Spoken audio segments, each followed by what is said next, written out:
Disclaimer, ভিডিওটাকে কেউ seriously নেবেন না, এটা শুধু বিনোদনের জন্য। মা এটা লাগা মা দিও তো না, বুঝু তুমি কে পাটেলে না, লুয়ানারি মানহারি টুকুমালি না মাথামা। থামাতে বলছে, থামা থামা থামা। কে ভাই আপনি? This is Hero Alam, you no?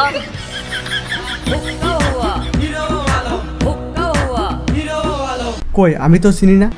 No ভাংছং, হিরো আলম ইজ অন। এ কার সাথে আমাকে বসালে? এতক্ষণ ছিলে কোনে? সেলিব্রিটিরা একটু দেরি করে আসে, বুঝছো মিয়া? যে যত দেরি করে আসবে সে সাত বড় সেলিব্রিটি। আপনাকে দেশের বেশিরভাগ মানুষ হিরো আলম বলে, কিন্তু কিছু কিছু মানুষ জিরো আলম বলে কেন? আমার রূপে আমি গর্ববতী, এতে আমি ধন্য। আমাদের কোনো দোষ নাই, ওবায়দুল কাদের বলেছে। ফখরুল ভেবেছিল হিরো আলম জিতে যাবে, বলেন কি? হিরো আলম এখন জিরো হয়ে গেছে। কি মানুষ রে বাবা, হিরো আলমের জন্য এত এত দরদ, লাগারই কথা। বলেন কি? ইলেকশন ফেয়ার কি মিথ্যেবাদী লোক ভাই, এত মিথ্যে কথা বলে লজ্জা করে না? ও ও ও একটা বাজে লোক, ওর মুখটাই কোন বেকা বাড়া। হ্যাঁ, এবার শুনলেন তো। এখন আপনি কাদের সাহেবকে কি বলবেন বলেন? ওবায়দুল স্যার বলেছেন যে হিরো আলম জিরো হয়ে গেছে। আপনারা কোনোদিন শুনছেন যে হিরোকে কেউ জিরো বানাতে পারে? না, কাদের সাহেব কিন্তু আপনার সাথে খেলতে চায়। তারপরে উনি কথায় কথায় বলে একটা কথা যে আসুন খেলা হবে, আপনি সুষ্ঠু একটা নির্বাচন দিয়ে দেখেন তো খেলা হয় কিনা। খেলা পাওয়ার বলতে বলে মাঠে বলে প্লেয়ার খুঁজে পান না। বাবা, আপনার তো ভালোই পাওয়ার। নাম আমার হিরো আলম, জালিমদের লাগাই মলম, মারবো বগুড়াই, লাশ করবে মাগুরাই। ওবায়দুল কাদেরকে নিয়ে নাকি গান বানাইছেন শুনি। হ্যাঁ, খেলা হবে বলিয়া মাঠে দেখিয়া কেন পালায়া চলে গেলি, এখন আমি কাহার সাথে খেলি। তাহলে সব কি মিথ্যে ছিল? ও কাউ কাদের কাকা কেন এমন মিথ্যে টাকা, হিরো আলম জিরো হয়নি তুমি দিলে কার ঢাকা। আপনার এত পাওয়ার কোত্থেকে আসে? এখানে কি হচ্ছে? আমি হিরো আলম থাকতে আমার এলাকায় তোরা ইফটিজিং করিচ্ছু। এক সিঙ্গামের পাওয়ার নারকেলে, আপনার এত পাওয়ার কোত্থেকে আসে?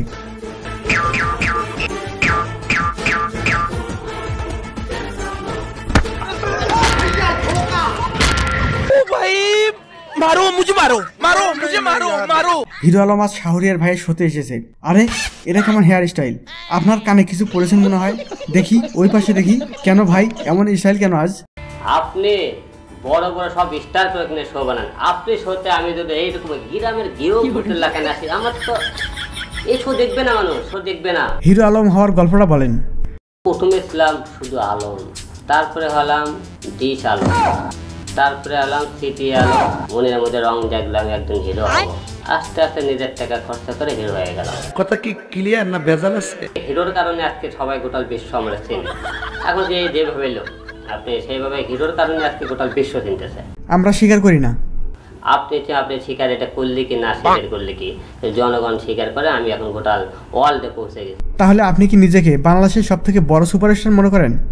এই মুহূর্তে তাই মনে করতেছি। কি কারণে? আমি তো সুপারস্টার না হতাম তাহলে বাংলাদেশে বড় বড় ক্রিকেটার, বড় বড় গায়িকা, বড় বড় স্টার, বড় বড় এমপি ভোটে দাঁড়ালো, কাউকে কোনো কানা ঘোনা নাই।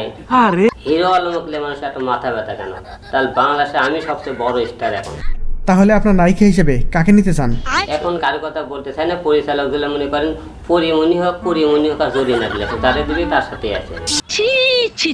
এখন এই মুহূর্তে বাংলাদেশের সবচেয়ে বড় সুপারস্টার কে? এখন আমাদের বাংলাদেশের সবচেয়ে সুপারস্টার শাকিব খান। আচ্ছা হোক, তারপরে সুপার হিরো কে? তারপরে হিরো আলম, শাকিবের পরে হিরো আলম বাংলাদেশে। আরে, একটু আগে না বললেন আপনি নিজেকে বাংলাদেশের সব থেকে বড় সুপারস্টার মনে করেন? আর এই মুহূর্তে প্রিয় নায়িকা কে? নায়িকা এই মুহূর্তে আমাকে বাংলাদেশের নাম করে আমার বগুড়ার একজন আপা আছে অপু বিশ্বাস, হ্যাঁ, এবং বুবলি আপা, পরিমণি, এগুলো আমাদের প্রিয় নায়িকা। পরিমণি আপনার নায়িকা হবে, এটা নিয়ে ভাবতে আপনার ভালো লাগে না? অবশ্যই ভালো লাগে। আমরা আগে থেকে শুনেছি সবুরে বলে লেওয়া ফলে। কি কি কি সবুরে? কি সবুরে বলে লেওয়া ফলে? লেওয়াটা আবার কি? সবুরে মেওয়া ফলে।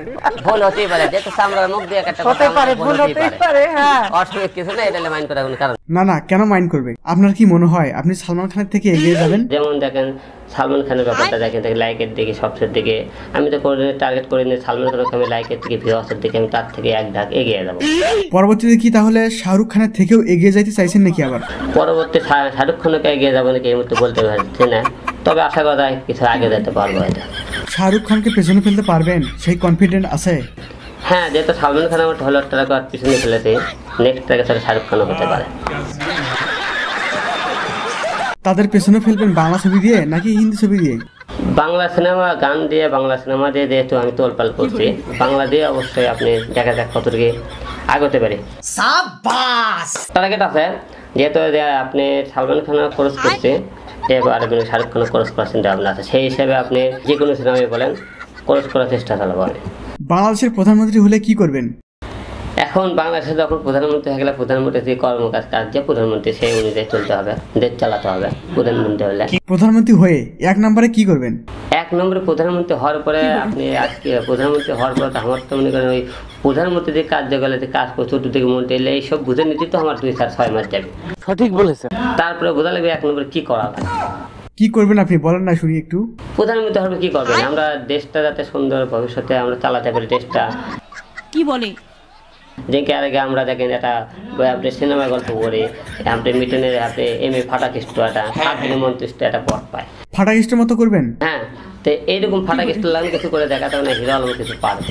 তোর মাথা নষ্ট। আর একটা বিষয়, আপনি কি নোবেল প্রাইজ চান? হ্যাঁ, অবশ্যই ইচ্ছা আছে মানুষের। আমি চাইলে তো সবকিছু পাবো না, সবের উপর তারপরও চাইতে হবে তো। চাইতে হবে, হ্যাঁ ইচ্ছা আছে। যেহেতু আপনি এই জিনিসটা আপনি ধরে রাখতে গেলে, ভালো কিছু কাজ করতে গেলে আপনি অনেক কিছুকে জনপ্রিয়তার প্রয়োজন আছে, তো অবশ্যই নোবেল পাইতে চাই। এত সস্তা ছেলের হাতের মোয়া। আপনি সালমান খান শাহরুখ খানকে পেছনে ফেলতে চান, আবার তাদেরও স্টাইল নাকি কপি করেন? আপনি দেখেন যে কোনো আপনি বেশিরভাগ সালমান খান আর শাহরুখ খানের আমার যে গেট আপগুলো, যখন এই গেট আপ শাহরুখ খানের, এই গেট আপটা সালমান খানের স্টাইল দেখেন, বিভিন্ন গেট আপগুলো, এই গেট আপগুলো সালমান খান শাহরুখ খান, এই স্টাইলগুলো দেখবেন, বিভিন্ন গেট আপগুলো শাহরুখ খান সালমান খানের এই গেট আপগুলো আমার নেওয়া। কি মিথ্যাবাদী লোক ভাই। চুলে স্টাইল, হেয়ার স্টাইল, আমার চুলে স্টাইল তো ওদের গেট আপ। এক একজনে এক একটা গেট আপ করছে। একজনে আপনি কারো হাতে চুলে গেট আপ নিতে, কারো হাতে স্টাইল দিতে, কারো হাতে পোশাক গেট আপ দিতে। মিথ্যে কথার কাটাকুটি গ্যাজগুজ। আপনি এত বড় হিরো, শিল্পী সমিতির সদস্য হতে পারলেন না কেন? এরপরও সদস্যপদ হতে পারলাম না, তারা রাগ করে দেয়নি আমার টার্গেটের ধারণা। আলম ভাই, আপনি নাকি এখন রাজনীতিবিদ, তো আপনার সব থেকে প্রিয় রাজনীতিবিদ কে? আমি হিরো আলম, কাকু ফলো করি না। কোন রাজনৈতিক দল আপনার সব থেকে প্রিয়? সব দলে প্রিয়। সব দল তো একটা মানুষের প্রিয় হতে পারে না। আমি কোনো দল সাপোর্ট করি না। সবাই বলে আপনি নাকি বিএনপির আম গাছ, তাল গাছ, বেগুন গাছ। আপনি আমাকে বকা দিতে পারেন, গালি দিতে পারেন, সব বলতেই পারেন। হিরো আলম ভাই, সামনে আপনার বিপদ আছে। তাহলে এত ধ্বংস হয়ে যেতাম, তাহলে আমাকে এত দল নিয়ে আসতো না। পেছনে কেউ যদি কলকাঠি নাড়ায় তাহলেও ধ্বংস হবেন। শোনেন, সেটা তো মানুষও তো কলকাঠি নাড়াতেই পারে। আমি যদি কলকাঠির যদি সারা না দিই, নাড়ায় তো কেউ না রাখ, আমি সারা দিলাম না। তার মানে আপনি নিজের পায়ে খাড়া? নিজের পায়ে খারাপ। পেছন থেকে কেউ ধাক্কা মারে না? ধাক্কা মারে, কিন্তু আমি পড়ি না দাঁড়িয়ে থেকে। হিরো আলম মার খেয়েছে, নিচে ফেলে মার দিয়েছে, সেটা তো সত্য, সেটা তো আমরা দেখেছি। গণগণে গণপিটনে মার যাই খায় তাই বোঝে, সেই দিনকে ওই মারের ব্যথা এখনো বুঝতে পারতেছি। কোন জায়গায় সবথেকে বেশি ব্যথা? কোন ব্যথা? পিঠে ব্যথা, মাথায় ব্যথা, শুইতে গেলে ব্যথা, হ্যাঁ খালি ব্যথার ব্যথা। ডাক্তার তো বললো অত ব্যথা নাই, যত ব্যথা আপনি বলছেন। ডাক্তারকে মার খাওয়াটা ছিল নাকি? ডাক্তার তো হাত দেখলেই বোঝে। ডাক্তার হাত দেখে, তাহলে আমি পিছনে খুলে রক্ত জমা গুলো দেখেন। হিরো আলমকে নিয়ে অনেক হাসাহাসি করলাম, হিরো আলমের শেষের এই কথাগুলো শুনুন। আমার মা মানুষের বাসায় কাজ করেছে, আমি মানুষের বাসায় কাজ করেছি। এরকম কাজ করতে করতে আমরা যখন এত সংগ্রাম করে এসেছি, আসার পরে যখন একটা কষ্ট লাগে যে আল্লাহ সৃষ্টিকর্তা মানুষ সবাই, যখন মানুষ আমাকে ঘৃণার পাত্র দেখে, নিচু করে কথা বলে, তখনই কষ্ট লাগে যে আল্লাহ পাক পৃথিবীতে আমাকে কেন পাঠালা, আর মানুষকে কেন ভেদাভেদ করে পাঠালা, কালো, ধলা, লম্বা, উঁচু, টাকা পয়সা, এই সমস্ত করে গেলে, তাহলে আমাকে তুমি একটা ধিক্কারের পাত্র কেন বানালা? তখন কষ্ট যখন হয়, তারপর তখন না, আল্লাহ আমার চেহারা দেয়নি, কথা বলে হয়তো ভালো, অনেক কিছু মানুষ বলে, কিন্তু আল্লাহ অনেক কিছু আমাকে দিয়েছে, যা টাকা আলা, চেহারা আলা, অনেক ভালো লোকে এই জায়গাতে রাখতে পারেন। এই জন্যে এখন নিজেকে তখন হাজার দুঃখের কথা মনে হলেও এখন এই দিন কথা, ওই দিনগুলো ভুলে রাখে। হ্যাঁ, এটা কথা ঠিক, কারো চেহারা খারাপ হলে তাকে নিয়ে হাসাহাসি করা ঠিক না। বন্ধুরা, এই সুন্দর কথাগুলোর জন্য হিরো আলম একটা লাইক পায়। আর হ্যাঁ, আপনি যদি বঙ্গবাড়ির চ্যানেলে নতুন হয়ে থাকেন তাহলে সাবস্ক্রাইব করতে ভুলবেন না, কেননা আপনাদের জন্য একের পর এক ইন্টারেস্টিং ভিডিও আসতে চলেছে। So see you soon and stay tune.